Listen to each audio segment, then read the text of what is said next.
You break into a cold sweat. Your heart begins to pound. You are afraid. Tonight, on Scariest Places on Earth, Johnstown, Missouri, a house possessed. I did not like that house. I did not want to be there anymore. You hear it. You hear a heartbeat. This was basically a nightmare. We got a bomb.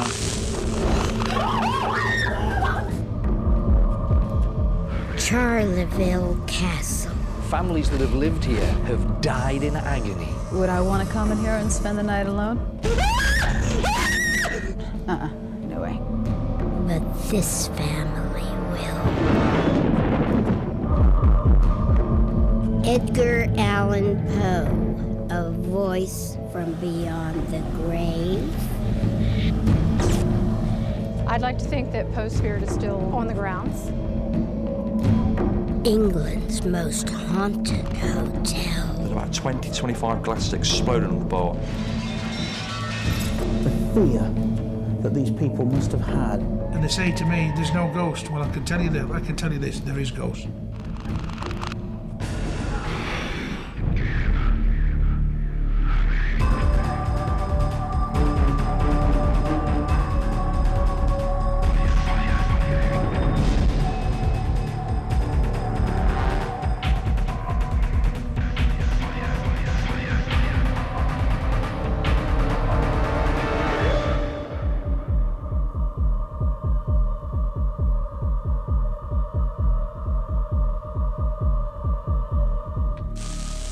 What makes a place scary? For the Shilling family of Johnstown, Missouri, it was years of unexplained activity that finally drove them from their home. When the family sought help from paranormal investigators, nothing could have prepared them for what was found.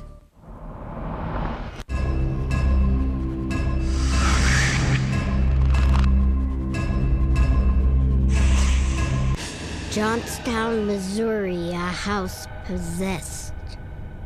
I did not like that house. I did not want to be there anymore. You feel like you're being watched. It's something you have no control over. This was basically a nightmare, and I couldn't wake up. The history of this place is dark. It's not just dark, it's black. Speaking from a historical point of view, it doesn't surprise me one bit there are mass graves on this property. The Shilling family lived a life of terror in their 19th century farmhouse. We have a home now out in the country that we've always dreamed of, but we didn't count on this.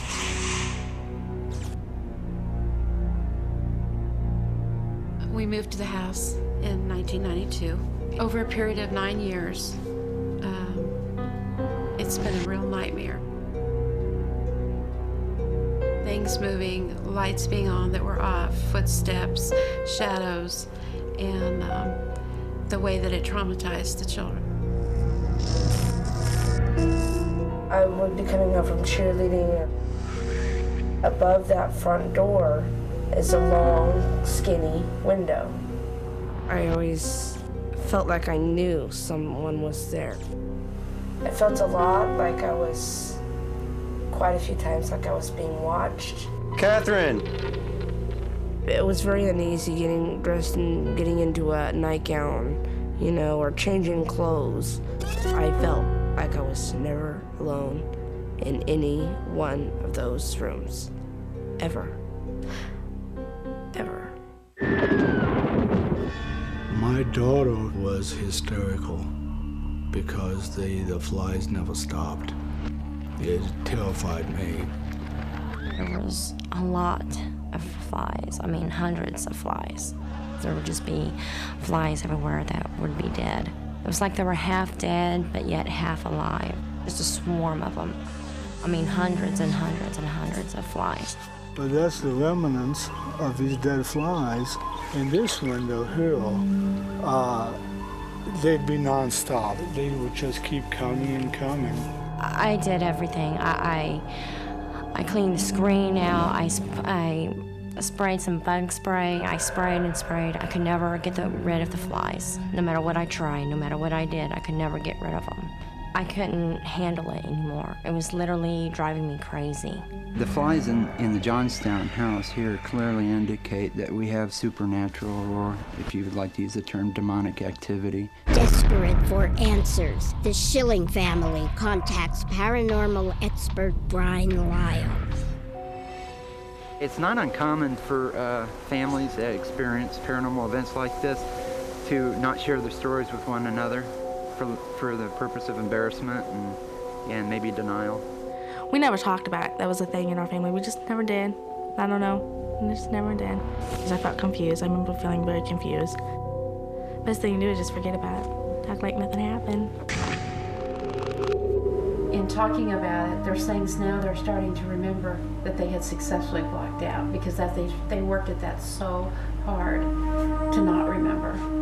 Talking about it and hearing about it again is just really difficult. Natasha has probably told us a minuscule amount of what she's been through. She finally opened up. She would see this male figure, dark figure, and with a white-brimmed hat, and he would stand or sit at the foot of her bed and just stare at her, and she was scared to death. This happened every single night that she stayed in this house. I think my senior year of school was the worst. That was the worst. I wouldn't even go home. I just wanted to have a normal life.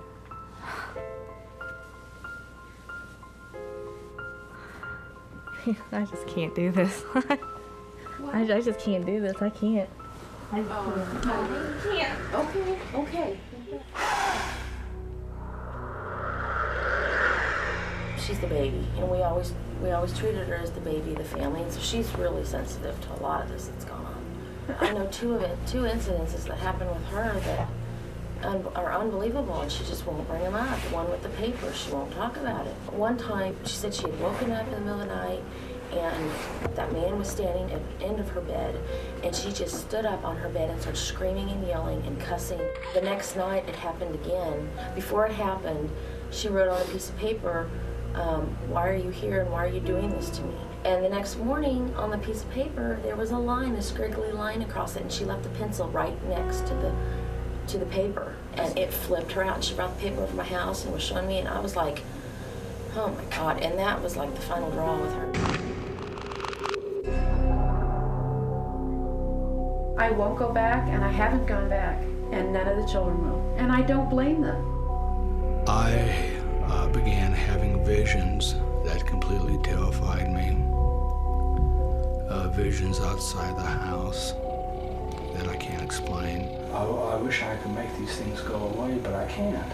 Brian Lyle and his team decide to conduct a formal investigation. The Johnstown House investigation is still really new, but it seems like every time we get here, the paranormal activity is easy to record. Franz reported this swing rocking back and forth. And it keeps moving. The fact is that nobody was sitting in it. And yet I was standing here waiting for it to stop. And it just kept moving. I've lived in this house for 10 years, and I've never seen nothing like this. The investigators brought in a grave dowser, suspecting the presence of unmarked graves.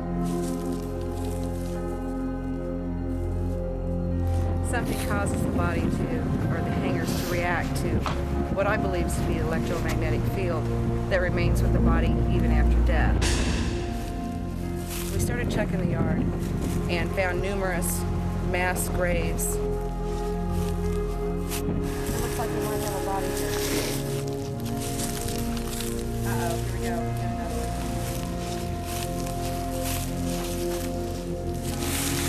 Okay, guys, this makes 148 men. We got a cemetery. 148 men. No way. I didn't expect to find any graves here on this property. It was really a shock. Based on the dowsing, we believe this house is sitting actually right in the middle of the cemetery and on top of the graves itself. A noted archaeologist comes to Johnstown to investigate the site.